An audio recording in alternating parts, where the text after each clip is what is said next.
দেখো শিশু, যদিও আমি জানি না জীবিত অবস্থায় তুমি মৃত্যুলোকে কিভাবে পৌঁছলে, কিন্তু আমি জানি যে তুমি আমার বিচার সভায় বিঘ্ন ঘটিয়েছ,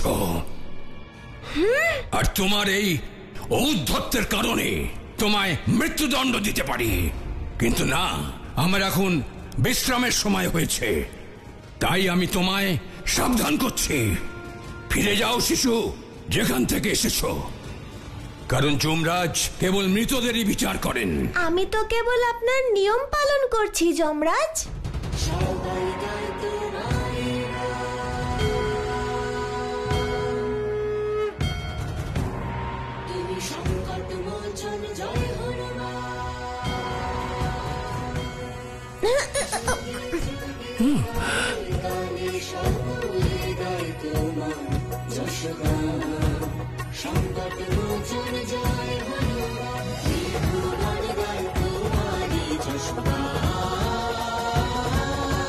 আমি আপনার কাছে এসেছি আমার মৃত মাতার সম্পর্কে জানার জন্য, যাকে আপনি সময়ের পূর্বেই কেড়ে নিয়েছেন। যদি তিনি মারা গিয়ে থাকেন তবে তার সময় শেষ হয়ে গেছে। পেয়ে গেছো তোমার প্রশ্নের উত্তর? তাহলে এখান থেকে প্রস্থান করো। কোথায় আমার মাতা? আমার ধৈর্যের পরীক্ষা নিও না শিশু, চলে যাও এখান থেকে। আপনি এই মুহূর্তে আমার মাতাকে যদি ফিরিয়ে না দেন, তাহলে আমি আমার গদার আঘাতে জমালয় ধূলিসাৎ করে দেব।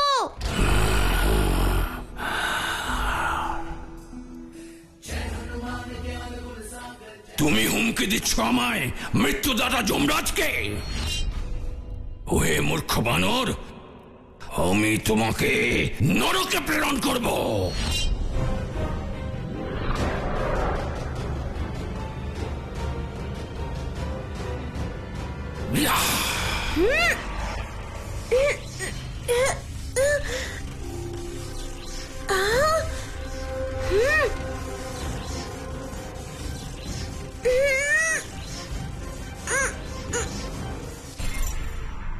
এক ক্ষুদ্র ভুল, আরে প্রমাণিত হয়ে যাবে যে তুমি এই দৈব অলৌকিক শক্তির যোগ্য নও।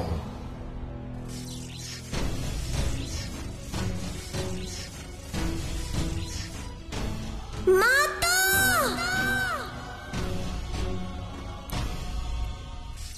জয় শ্রীরাম!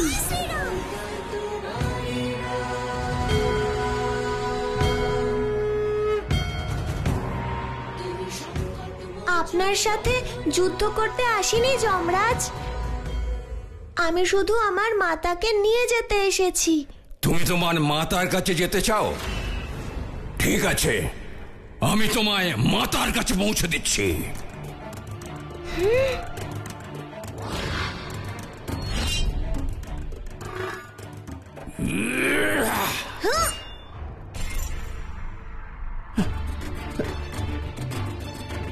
কিছু সমস্যা এমন হয় ব্রহ্মাদেব, যার সমাধান ক্রোধের দ্বারাই সম্ভব।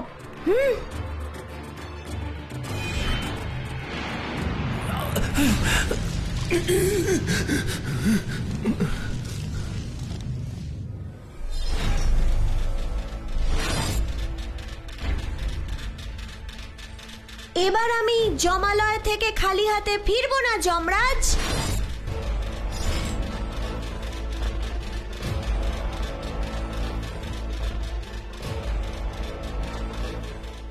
নারায়ণ নারায়ণ।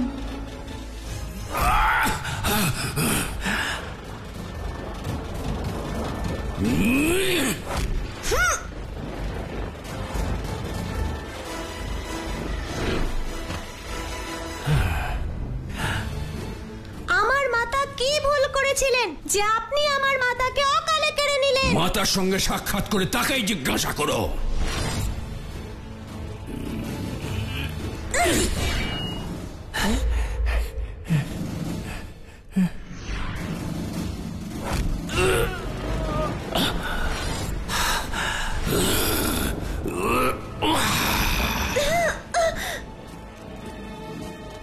তোমার মৃত মাতা এই মুহূর্তে খুব গর্ব অনুভব করছেন, তাই না? নিজের পুত্রের এমনতর দুর্দশা দেখে?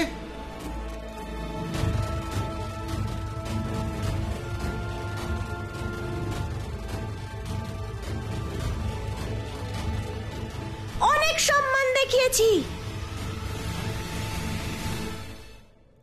জয় শ্রীরাম।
মহাদেব, আমি আপনাকে চিনতে পারিনি, আমাকে মার্জনা করবেন। অসম্ভব, অসম্ভব। কোন ধরিত্রীবাসী এত শক্তিশালী হতে পারে না যে সে যমরাজকে পরাস্ত করতে পারে।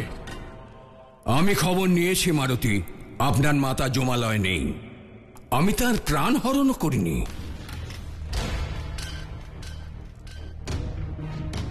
আমায় ক্ষমা করুন যমরাজ। মাতা যদি জমালয়ে না থাকেন তাহলে কোথায় আছেন? প্রেত লোকে। হ্যাঁ?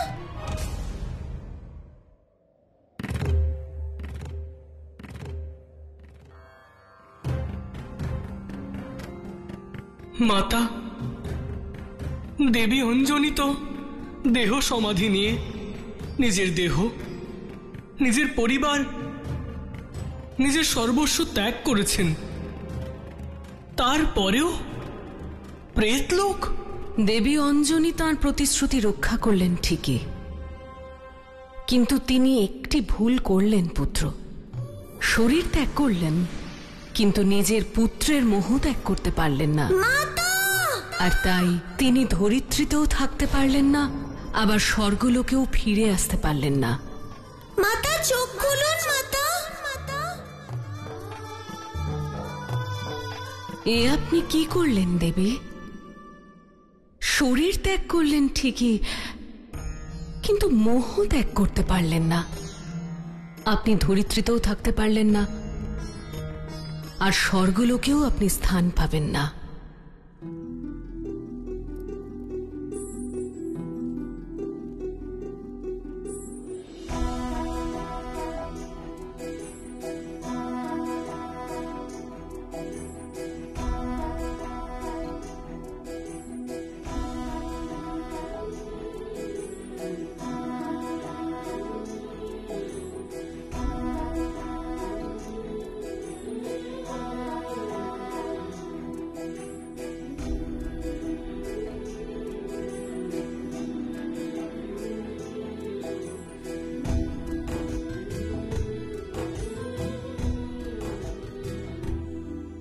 মহারাজ, মহারানীর অন্তিম যাত্রার সময় হয়ে এসেছে।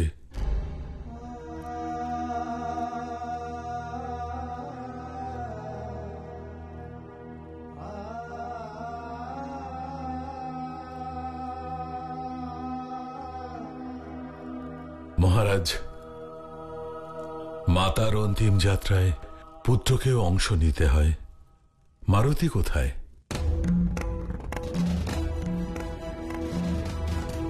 মারুতি? মারুতি কোথায়? যাও তাকে ডেকে আনো। আজ্ঞে মহারাজ।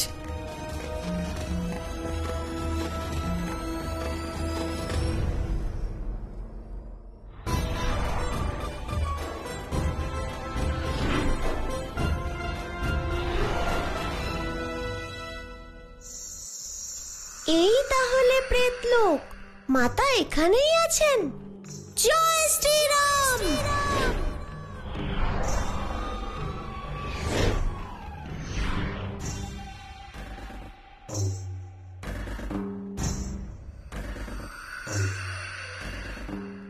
বড়ই অদ্ভুত এই প্রেতলোক মারুতি, চোখ কান খোলা রাখতে হবে। জয় শ্রীরাম।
ক্ষমা করুন সর্পরাজ, আজ আপনি আমায় ভক্ষণ করতে পারবেন না। আমার মাতাকে খুঁজতে এসেছি। জয় শ্রীরাম। জয় শ্রীরাম। জয় শ্রীরাম। জয় শ্রীরাম।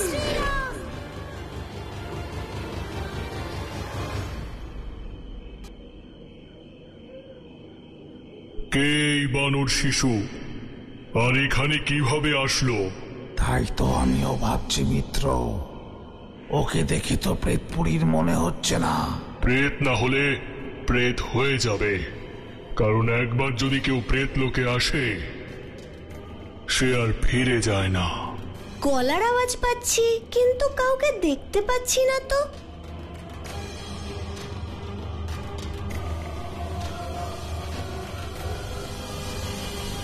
এই মারুতির যে এত শক্তি তা আমি আশা করতে পারিনি কাকবাহন। তাহলে কি আপনি আপনার দৃষ্টি ফিরিয়ে নেবেন প্রভু?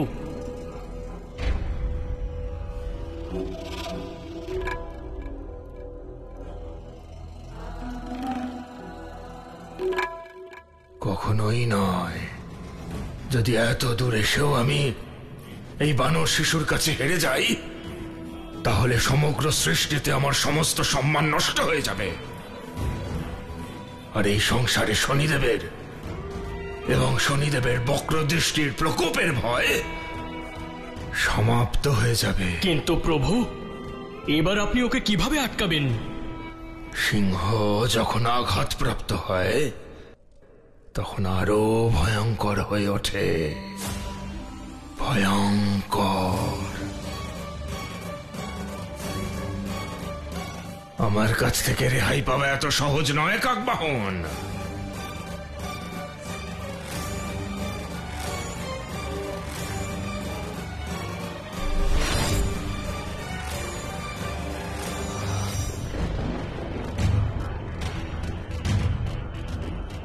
মনে হয় কোনো গুপ্তদ্বার, যেমন মাতার কক্ষে ছিল।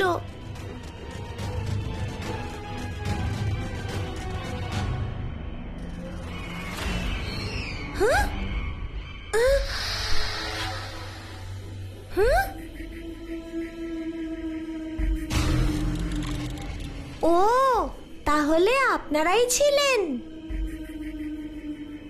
যারা আমার বিষয়ে আড়ালে কথা বলছিলেন। জীবিত অবস্থায় তুমি এখানে কিভাবে পৌঁছলে বানর? আগে প্রেত লোকে আসার কারণ বলো। অবশ্যই, আগে নিয়ে চলুন প্রেতলোকের রাজার কাছে। নিয়ে যেতে পারবো না।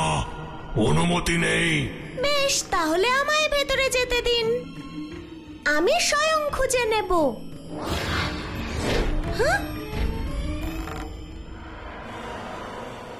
আমরা বরং তোমাকে হত্যা করে দিই, তুমি প্রেত হয়ে যাও। তাহলে প্রেত লোকের দ্বার তোমার জন্য উন্মুক্ত হয়ে যাবে। তাই বুঝি? তাহলে চেষ্টা করে দেখুন।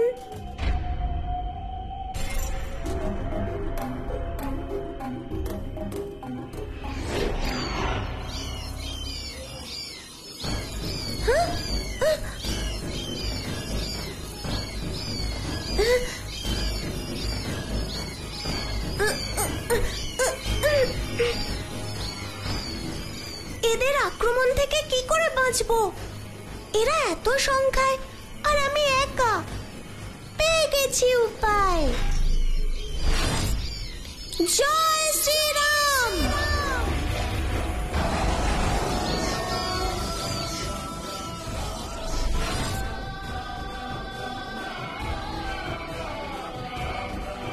জয় শ্রীরাম। এবার এখান থেকে মারুতির বেঁচে ফেরা অসম্ভব, কারণ এখন সে আরিমার রাজ্যে প্রবেশ করেছে। আরিমা কে প্রভু? এই সংসারের সবচেয়ে কঠিন দণ্ডাধিকারী এবং প্রেত লোকের অধিপতি আরিমা। আরিমা এমন একজন যার হৃদয়ে কোনো দয়া মায়া নেই, কাউকে ক্ষমাও করেন না। সমস্ত প্রেত লোক চলে তাঁর নিয়মানুসারে। সিংহের ন্যায় বলশালী এবং শৃগালের ন্যায় ধূর্ত, কিন্তু এমন এক বৈশিষ্ট্য আছে তার মধ্যে যে ন্যায় বিচারের ক্ষেত্রে উনি কোনো রকম আপোষ করেন না। এমন কিছু দুর্ভাগা আত্মা আছে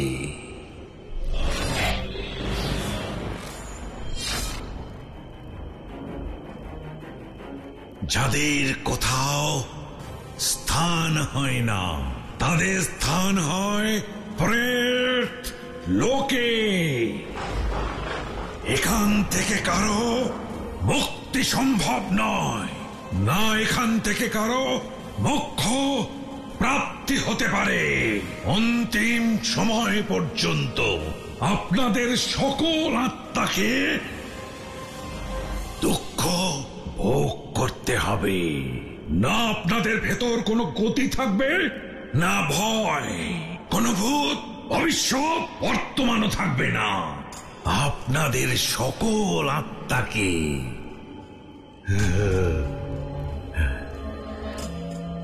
কেবল অনন্তকাল ধরে ভোগ করতে হবে কষ্ট, আর কিছু নয়। তাই স্বাগতম আপনাদের সকল আত্মাদেরকে প্রেত লোকে।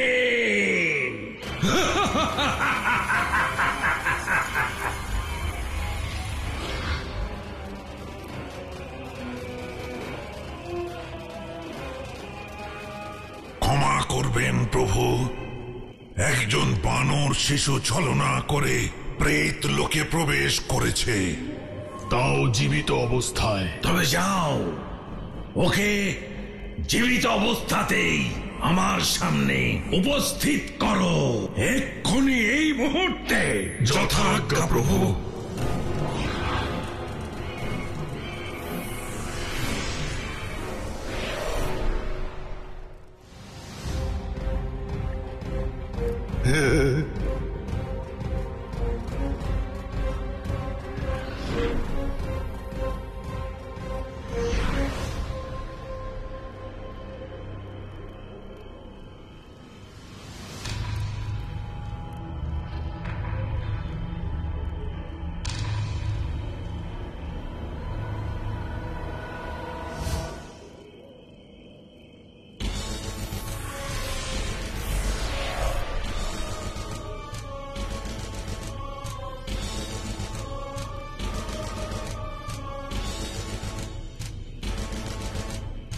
কে তুমি?